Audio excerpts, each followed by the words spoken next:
오늘 29장 죄악의 시작이라는 제목을 같이 공부할 텐데요. 우리 두 번째 문단을 좀 먼저 보시면, 여러분 죄가 어떻게 시작이 되었습니까? 이제 차차 공부하겠지만요, 먼저 좀 읽고 하나씩 같이 이야기를 해보겠습니다. 493페이지에 보면, 493페이지에 바로 네 번째 밑에 줄에 보면, 죄는 하나의 무단 침입자이다. 인간의 지성으로 이해가 불가합니다. 완전한 하늘에 어떻게 죄가 생겼는가? 참, 그죠? 일단은 봅시다. 죄는 하나의 무단 침입자다. 그것이 죄가 나타나게 된 데는 아무런 이유가 없다. 그 다음 밑줄을 끄시고 고치시면 돼요.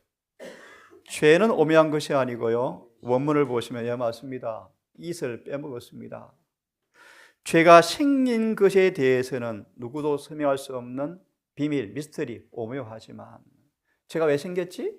어떻게 시작되었지? 라는 사실은 인간의 말로 설명할 수 없는 오묘한 것이지만 죄 자체가 오묘한 것은 아닙니다. 또 그것이 어떻게 생겼는가는 설명할 수 없는 것이다. 그것을 설명하는 것은, 그것을 옹호하는 것이다. 만일 죄의 원인과 그 존재 이유를 밝힐 수 있으면 죄는 죄가 될 수가 없다. 같이 읽습니다. 시작. 하나님의 말씀에 기록된 죄에 대한 유일한 정의는 죄는 불법이라는 말이다. 죄는 하나님 정부의 기초가 되는 위대한 사랑의 율법에 대항하여 싸우려는 정신의 표현이 죄다. 그러면 죄가 어떻게 생겼는가 함께 좀 보도록 합시다. 우리 말씀하세요.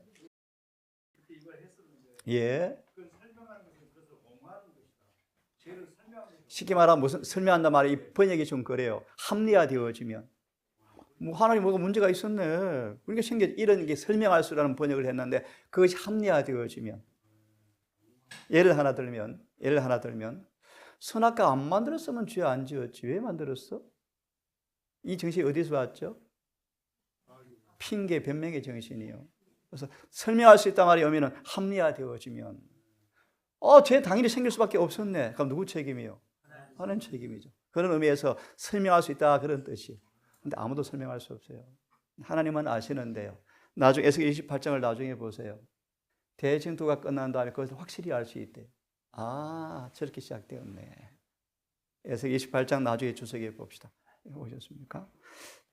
그리스도와 천지 창조를 짤막하게 오늘 제목에 맞게 요약을 해주면 좋겠습니다. 죄가 왜 시작되었는가? 예수께서 천지를 창조하셨습니다. 완전 무결 흠이 없는 무흠의 완전한 모습으로 창조되었습니다. 모든 피조물이 창조주의 뜻과 완전히 일치되었습니다. 그리고 모두 다 마음의 자유의지를 활용하여 사랑의 봉사로 순종한 그런 조화와 일치된 모습으로 천지가 창조되었습니다. 하나의 존재도 어긋남이 없었죠. 두 번째, 그런데 누가 있습니까? 루시벨이 왜 타락했는가? 루시벨이 있더라. 하늘의 천사의 우두머리가 루시벨. 그 뜻의 이름의 의미가 뭔지 혹시 아십니까? 빛을 가진 자, 하나님의 인을 가진 자 뜻입니다. 그 말의 의미는 간단히 말합니다. 온 하늘의 피조물 가운데 하나님을 최고로 많이 닮았다는 뜻입니다. 하나님이 인을 가졌다. 루시벨 보면 누가 보이는 거예요? 루시벨이요. 근데 루시벨이 첫째 제목이 뭐죠? 타락한 동기가 뭔가를 우리의 제목을 주고 있는데요. 자, 하나님 모든 피조물에게 뭘 주었다고 말하죠? 자유의지를 주었다. 그래서 하나님께서는 우리가 어떤 봉사를 받기 원하십니까? 사랑의 주권에 자발적 순종을 통한 봉사, 사랑의 봉사. 사랑의 봉사는 자연스럽죠. 기쁨이죠. 그것이 순종으로 나오는데요. 그런 순종을 원하셨죠. 자, 그러면 왜 루스벨이 타락한 동기가 뭐였습니까? 루스벨이 왜 타락하게 되었죠? 하나님 완전한 조화를 이루었던 루스벨이 마음속에 이상한 싹이 드는데, 교만이라는 싹이 드기 시작하는데요. 설명은 불가합니다. 근데 생겼어요. 왜 생겼대요? 예, 참 신기한 일입니다. 그죠?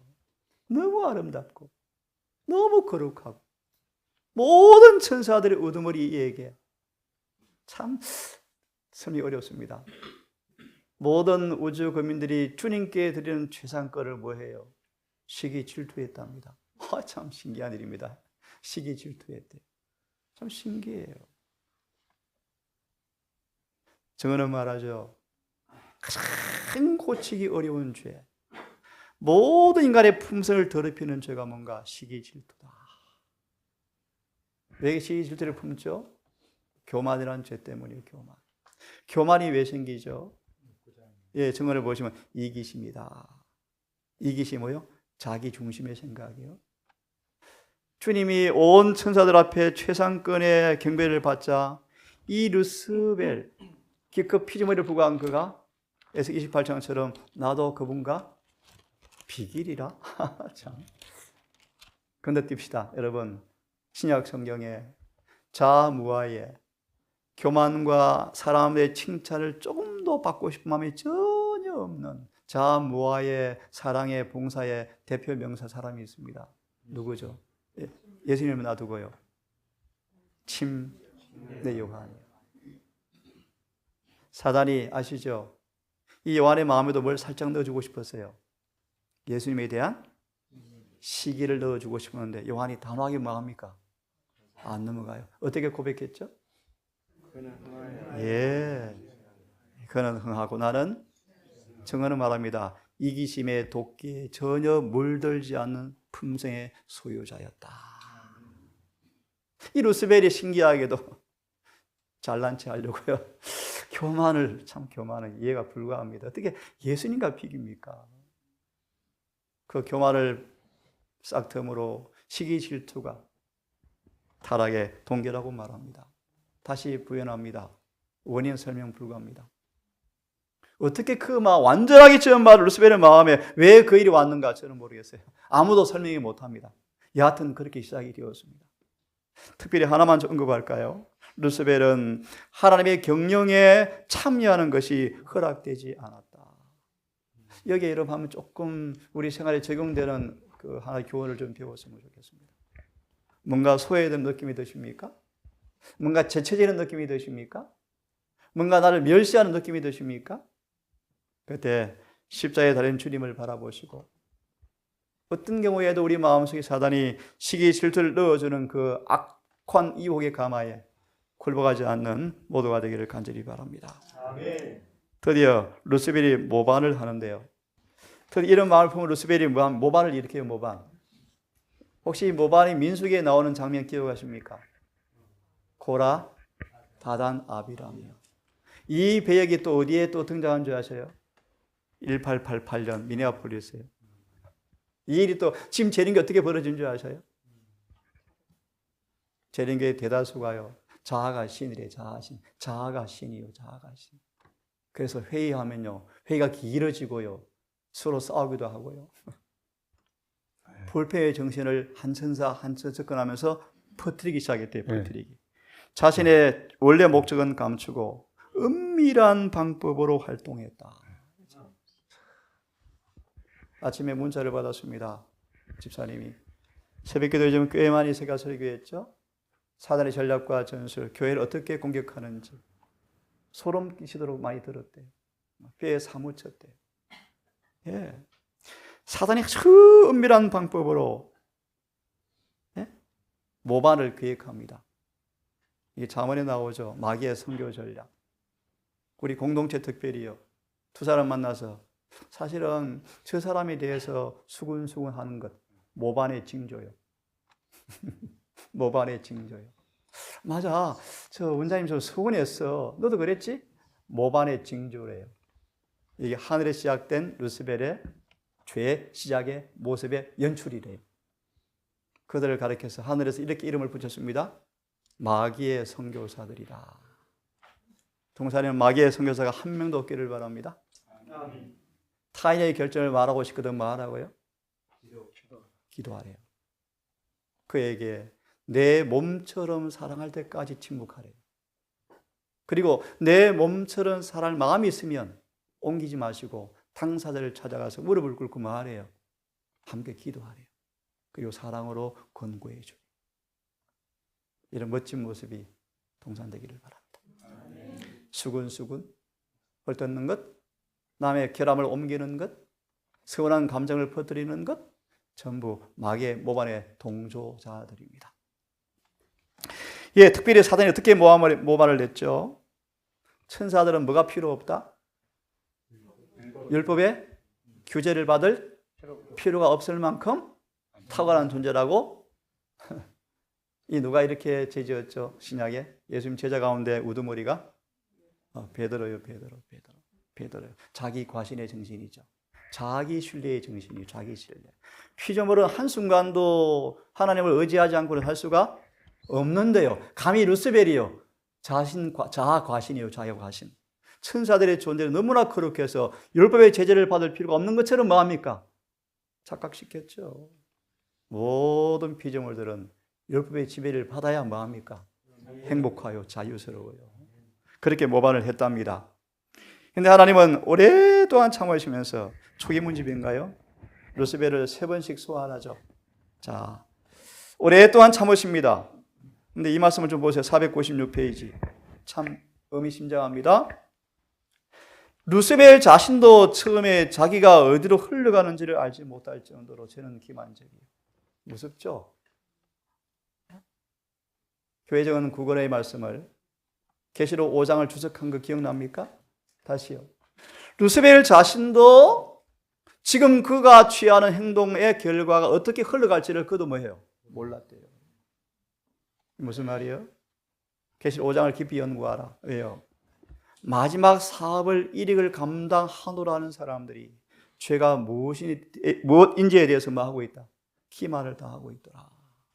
죄가 무엇으로 구성되는가에 대하여 쏟고 있더라.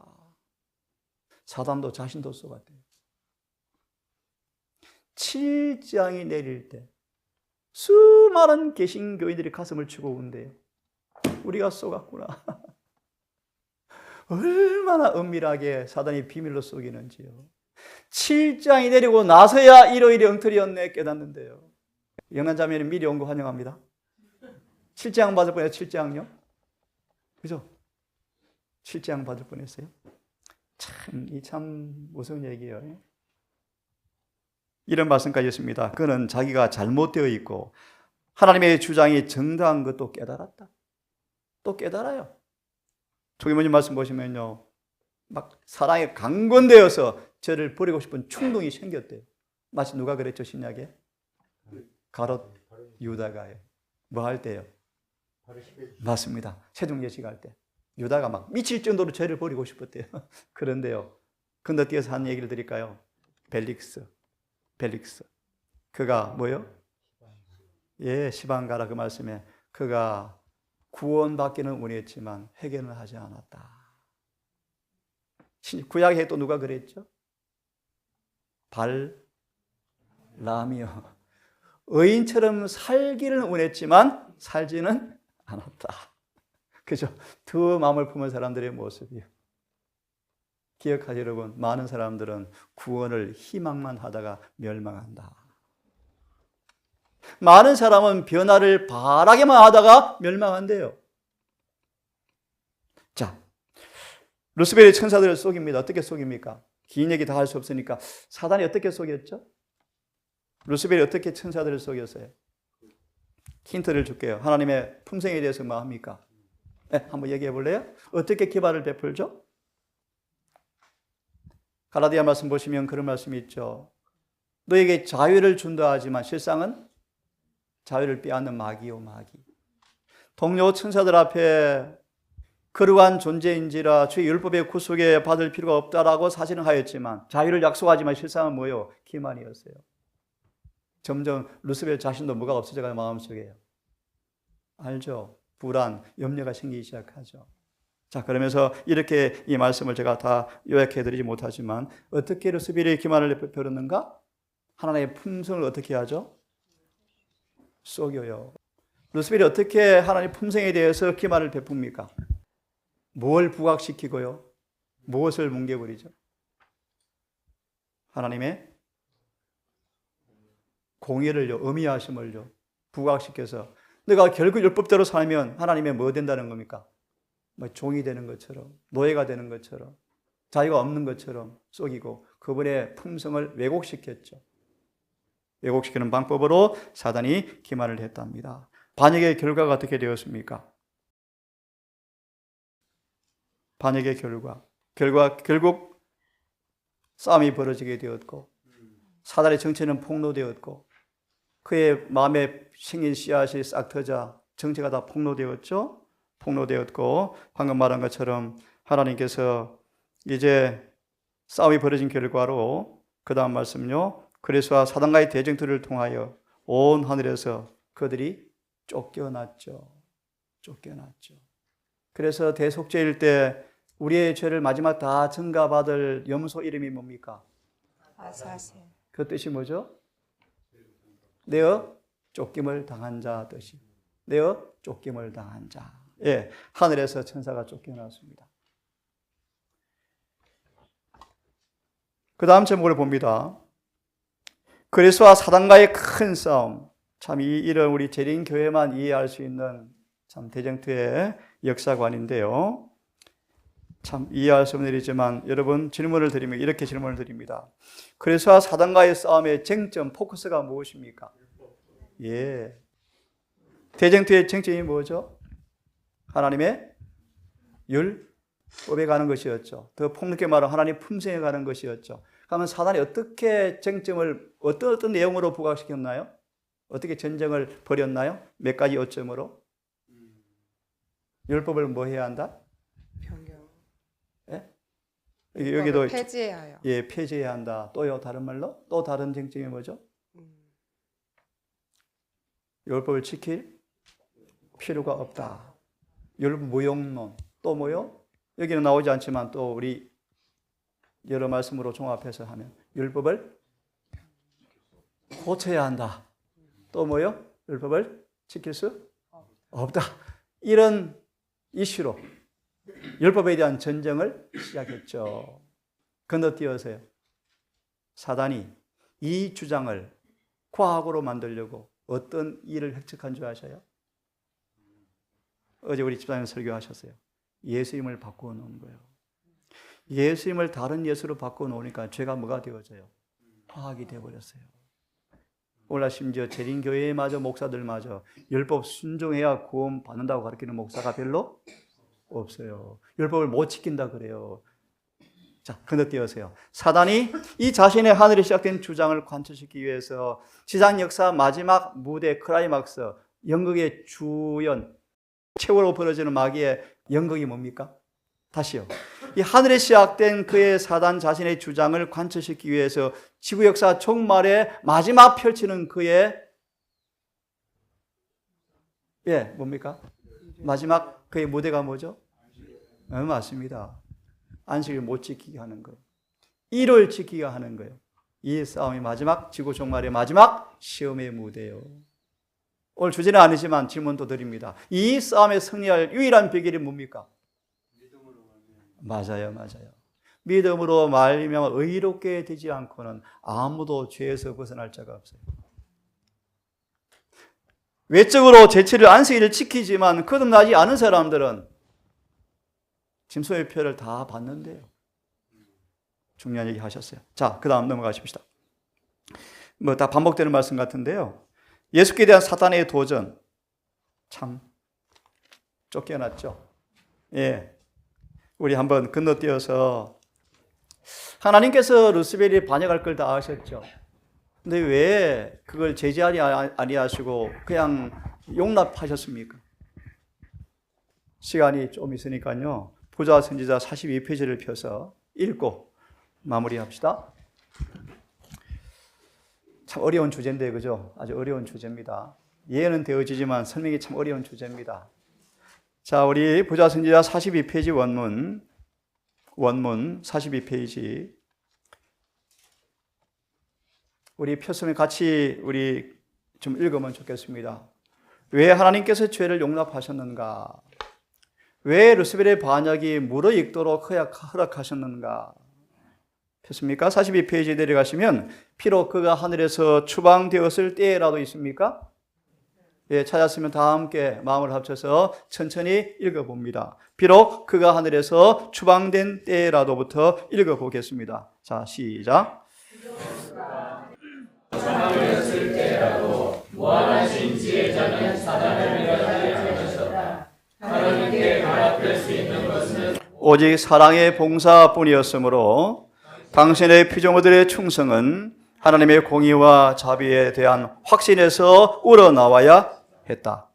할과 여러 세계 거민들은 그 당시에 죄의 참 성질과 결과를 이해할 준비가 되어 있지 않았으므로 중요한 말씀이요. 그 다음 사단의 멸망에서 하나님의 공의를 볼 수 없었을 것이었다. 만일 그를 즉각적으로 멸망시켰더라면 사랑에서가 아닌 두려움에서 하나님을 섬겼을 자들이 있었을 것이었다. 시작. 그 기만 자의 영향은 완전히 소멸되지 않았을 것이며 또한 반역의 정신도 완전히 근절되지 않았을 것이다. 무궁한 세대를 통한 온 우주의 복지를 위하여 사단이 그의 원칙들을 더욱 충분히 발전시켜서 하나님의 정부에 대한 그의 비난을 모든 피조물이 바른 시각에서 볼 수 있도록 그리고 하나님의 공의와 자비와 그리고 그분의 율법의 불변성에 대하여 영원히 조금도 의심의 여지가 남지 않도록 해야만 했다. 이 말씀 이해되시죠? 한 예를 듭니다. 출애굽기 32장이 어떤 사건인지 아시는 분? 예, 금송아지. 모세가 하나님과 더불어 시내산에 있을 때 하나님께서 아셨죠? 반역이 시작되고 있는 걸 아셨죠? 어떻게 하셨어요, 주님께서요? 반역이 무르익도록 놔두셨어요. 왜 그랬을까요? 지금 제지 여러분들 반드시 또 쌍날 걸 아셨어요. 이참에 뭐 하시려고요? 범죄가 무르익도록 허락되어진 이후에 하나님의 뭘 보도록 그들이 참된 품성을 알아보고 그분을 온 마음으로 경외하고 경배하도록 그 범죄가 충분히 무르익도록 허락하신 다음에 그때 하나 또 다른 얘기입니다. 들어보십시오. 그때요 이스라엘 사람들이 우상 숭배를 만들 때 하늘 천사들이 내려왔고 악한 천사들이 그리고 이방인들이 그 사실을 지켜보면서 이렇게 마음에 물음표를 던졌대. 하나님이 우리가 우상 숭배할 때는 채찍대셨는데 당신의 백성이란 사람들이 우상 숭배하면 어떻게 하는가? 과연 공의로운가 한번 보자. 그 비난의 답을 주님께 충분히 주기 위해서 우상 숭배의 죄가 무르익을 때까지 기다리셨대. 그런 다음 내려오셔서 회개할 기회를 주신 다음 회개하지 않자 하나님은 뭐 하시다? 공평무사하시다. 그들 엄격히 처벌하심으로 그분의 공의를 유지하셨대. 이런 모습으로 사단을 주님께 어떻게 하셨어요? 범죄를 처막지 않고 허락하셨어요.